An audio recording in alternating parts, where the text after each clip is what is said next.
For those of you who don't know me, I'm Tony Rice. I'm married to Claire's, one of Claire's sisters. And so John was my brother-in-law. A bit like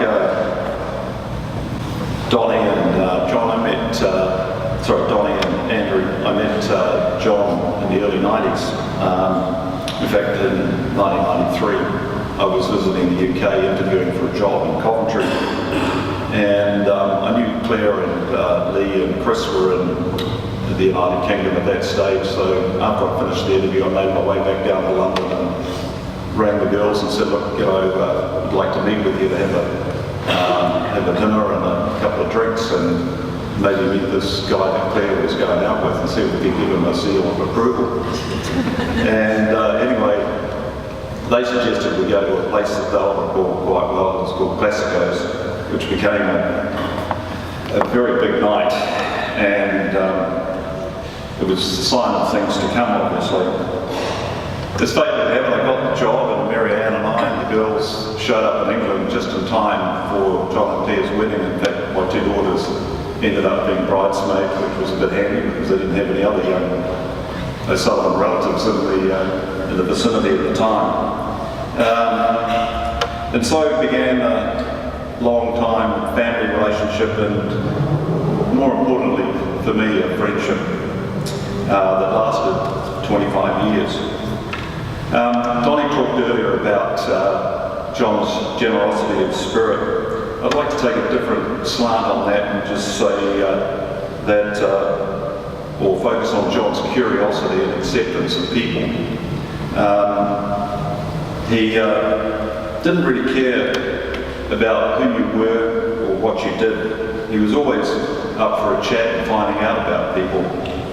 Donnie mentioned he grew up in the era of the Troubles, but didn't let the prejudices that came with that conflict affect him. And I guess from my perspective, that's borne out in the close friendship he had with Donnie. I mean, how does a Northern Irish guy end up with his best mate being a Southern Irish Catholic? I mean, how does that happen? It happens though, because if you're more concerned about people than identities, and he was clearly one of those people.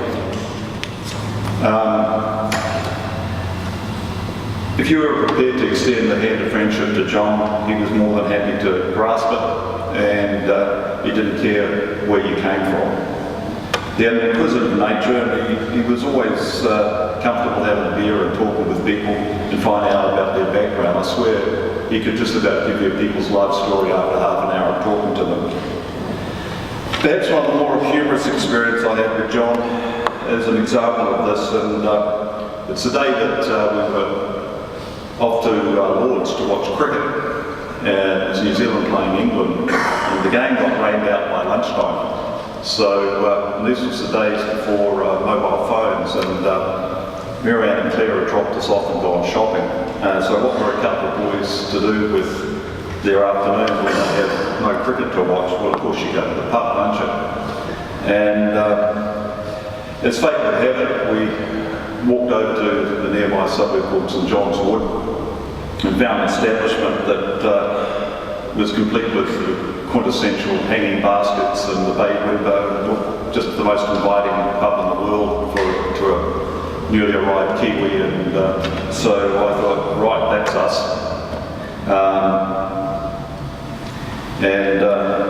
Unsurprisingly, for a Saturday afternoon at 1 o'clock, it was deserted apart from a very attractive barmaid, and we thought, well, this is not so bad. And anyway, we thought we'd while away the hours there until Marianne and Claire came back and picked us up. As the afternoon wore on, the place filled up until by about 4:30, 5 o'clock it was heaving. And then we had a realisation that there were only guys in this bar. And we sort of looked around and had a quiet chuckle to ourselves and thought, this will be a new experience. As it turned out, it was and remembering this was the early 90s, it was a very out there gay bar. And so we just sat there, had another pint and soaked it all up. But that was typical John, live and let live. And so we had a very enjoyable afternoon. And sort of when we got back into the car, John said, "Never guess where we've been." Finally, I want to finish with another story, one that's become a bit of a legend in our family, and it's called the dog and fence story. It was our first Christmas in England, and Liam, Chris, John and Claire and other friends of ours, Brian and Rebecca, came up to, we were living in Warwick at the time, in the Midlands near Coventry. And after Christmas lunch, it was not a bad day for the Northern Christmas, so we went out to the backyard to play a bit of outdoor cricket, and or backyard cricket in the finest Kiwi tradition. And as was normal, the ball went over the fence, and John sort of walks over the fence, and there was a lady in the window looking to see where the ball had gone, but she wouldn't come out and throw it back, so he was a bit angry about that. But anyway, we found another ball, and sure enough, that ball goes over the fence. And we were sitting there, and he kept pointing to the lady, and the lady just wasn't going to oblige us, and as you can imagine, that was starting to really irritate John. And in language which was the equivalent of, "Oh gosh, I'll go over the fence and get the ball," he scaled the fence and started to walk to where the balls were situated. And he got about halfway across the lawn, but he hadn't counted on this full-grown Alsatian coming roaring down the side path, barking its head off. Well, John turned and ran. I've never seen anyone move so fast. The fence was 6 foot high. He runs to he grabs the top of the fence to try and clear it quickly. The bloody thing collapses. And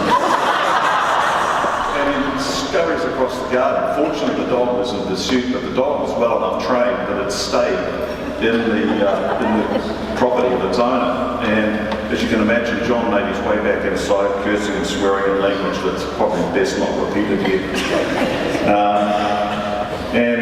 Even though the joke was on him, he loved to hear that story retold, and believe me, it's been retold a few times in our circles. Anyway,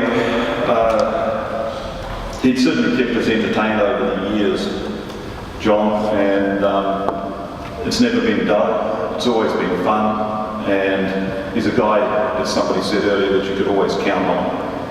He helped our family out when Marianne and I were overseas, and we had children back here. He was always keeping a watchful eye on them, and it's certainly not going to be the same without you, John, but you can be assured that our lives are all the more richer for you having been in it. I'm now going to read a message from John's father, Eddie, and his Irish family. Our dearest John, also known as one half of the twin McNeils. They did everything together in their childhood, same crazy curly hair, always dressed the same, and even bought their first car together, a burgundy Mini. They were simply inseparable. John had an obsession for Wrigley's double mint chewing gum, and had a bad habit of sticking it to the fireplace in front of his favourite chair in the family home, being called upon for dinner by his mum, Marianne. From his first steps, John was a football fanatic.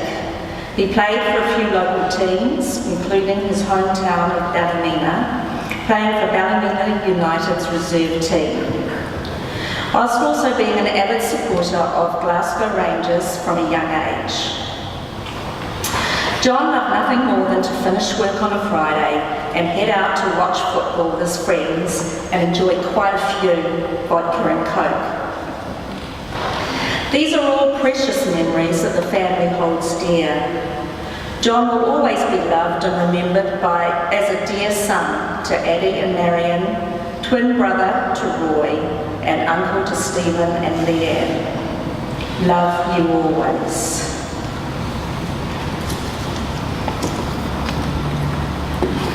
This is from Samantha.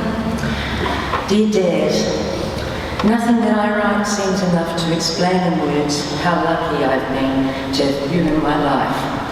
You mean the world to me, and it hurts me so much to say good night, but never goodbye. You will forever be in my heart. Harry, George and Betsy say goodnight and blow kisses to the brightest shining star in the sky every night. You'll always be in our thoughts. We miss you so very much. Good night, Daddy, but not goodbye. I love always Sam, Kev, Harry, George and Betsy. These are from John's cousins in the UK. Dear John, remembering the wonderful times and such fun we had together since childhood will always put a smile on our faces when we think of you. You were truly a kind, loving and funny man with the worst potty mouth you could imagine. LOL. Impressive to say at the least. We have laughed, loved and cried together. There are so many funny stories to relay, but this does not seem the time, so we will keep them in our hearts forever. You were truly a wonderful man, son, father, husband, and most important to us, cousin. You touched our lives in so many ways, and there will be a void that will never be filled. So, until we meet again, dear John, we want you to know how deeply you will be missed. All our love, Pat, Doug, Alan, and Karen.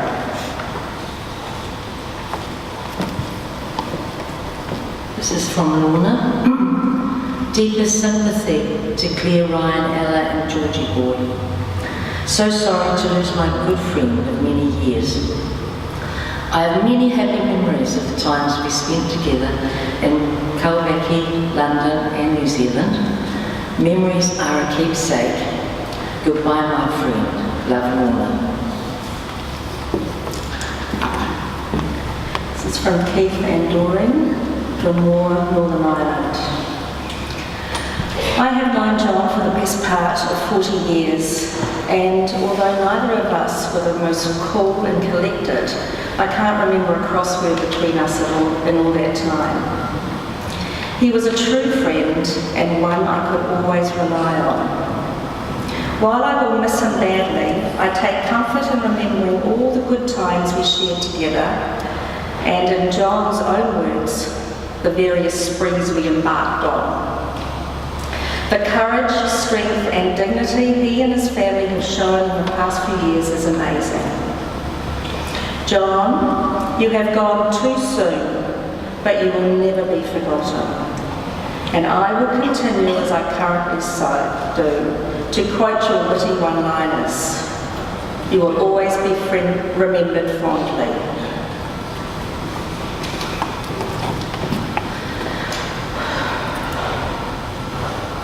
Message from Jane. We met at the age of 16 at Kelly's Disco, Portrush, and remained friends ever since. We went out together as a couple for 7 years, and I have great memories of that time.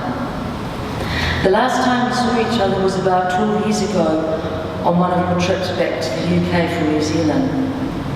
You spent the last 2 nights of your holiday with Billy and I, and it was great to catch up with you and Claire and to meet Ryan and Ella too. You had so much luggage that Billy and I had to take a car each to drop you off at Heathrow. You hadn't changed a bit in all those years.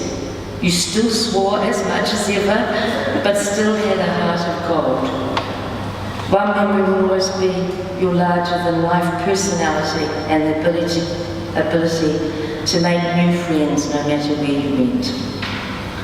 You will be missed by so many. My brother John, wee Doc, my aunt Roberta, who you stayed with in Toronto, Lynn and Chris Cornwall, Denise in Portugal, to name but a few in the family who send their love to your family at such a sad time. Goodbye, my dear, dear friend. My heart is breaking. You have been taken far too soon. Love from Jane and Billy.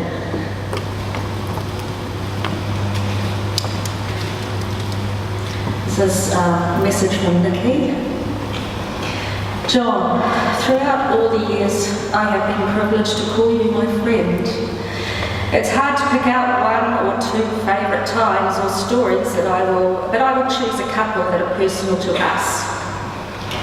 Like the time in 2011 when you came to stay with me in Blackheath, London, on your way to visit your dad to surprise him for his birthday. I took a few days off work to spend with you, and you wanted to buy Claire a handbag to take back. I very proudly told you I had the perfect place, Greenwich Market, which I talked up to epic proportions.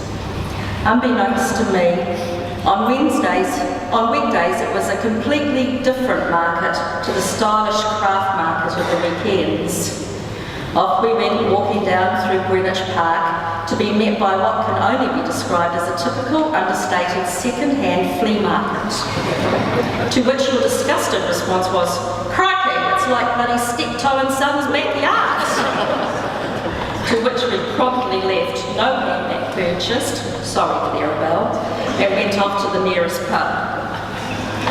On the same visit, you called your dad on my balcony to wish him happy birthday, trying to make out you were in New Zealand and not on the way to visit him. Which was all very well until I realised we had 8 aircraft above us circling to land at nearby airports, which Addie wouldn't hear had you been calling from home. My silent gesturing finally got through and you retreated inside. But we did laugh ourselves stupid afterwards when we realised the minor slip-up with the well-honed plan. I am so glad I got to your beloved Waiheke Island with you all on the spur of the moment last year and shared that glass of wine with you and Claire in the spa pool on the deck, a special place. In my eyes, you were the patriarch, definition being male family of the head or tribe. You always seen as the patriarch of our friends' tribe and the leader of the pack. You had a direct, rough exterior at times, but those of us that knew you knew that masked a marshmallow teddy bear inside. I will miss you, my dear friend, and the fact that there's still a bottle of unopened Chardonnay in my fridge from your last visit, who will drink it now? I love you, Godspeed, and make sure you pick the most expensive, best bottle of Chardonnay from the shelf wherever you are.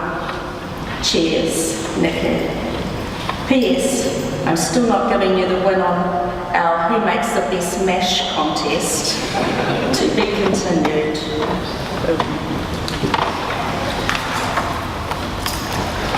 Good morning. My name's Jeff Woodby here. I am one of the fellowship of the brothers-in-law, of which there are quite a number. Claire, Ryan, Ella. We all love John.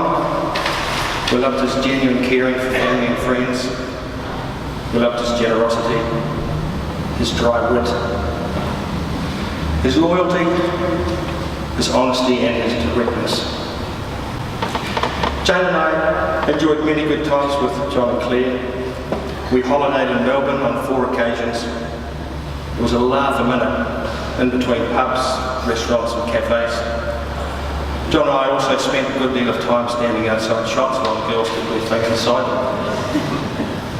We saw Mrs. Brown's Boys live in the theatre over there. We laughed together and we watched Melbourne Cups from the seething madness of the Clippington lawn. One of my fondest memories of John was when we were in Melbourne, our late night evening ritual. We'd sit out on the apartment balcony with brandy and a rum, looking out over the city skyline, discussing the day's excursions and generally chewing the fat. As John would say, we'd better have a couple of swallows before bed. John McNeil, proud Irishman, a very welcome Kiwi, a brother and a mate, lost to us far too early, sadly missed already. Rest in peace, John. Hi everyone, my name's Sam. I work for Immigration New Zealand. I was John McNeil's technical advisor when he was first employed with us in Monaco. Great memories with this man. I didn't used to smoke or drink until I met Mr. McNeil. I didn't know about Finn McCall's in Monaco until I met Mr. McNeil. I don't know about pints of Guinness or anything like that. So he educated me in regards to drinking. This man is a hard man, and what it was is that he told me everything black and white. I have so much memories about this man. Our regular breaks outside, just having good banter about rugby, about soccer, and about how big I am, how small he was. He's 18 years my senior, and I always refer to him as my dad at work. So much memories. I also DJ'd at his anniversary Claire, and it's great to be here. I sang quite a few songs with this man in our drunken parties at 5 in the morning on our way home. So John, it's just a little song that I just wanted to sing to you, just with the time, and I'm going to see you soon, my man. I appreciate everything you've done. And here's some of this. Sail on, silver girl, sail on by. Your time has come to shine. All your dreams are on their way. See how they shine. Oh, if you need a friend, I'm sailing right behind, like a bridge over troubled water. I will ease your mind like a bridge over troubled water. I will ease your mind.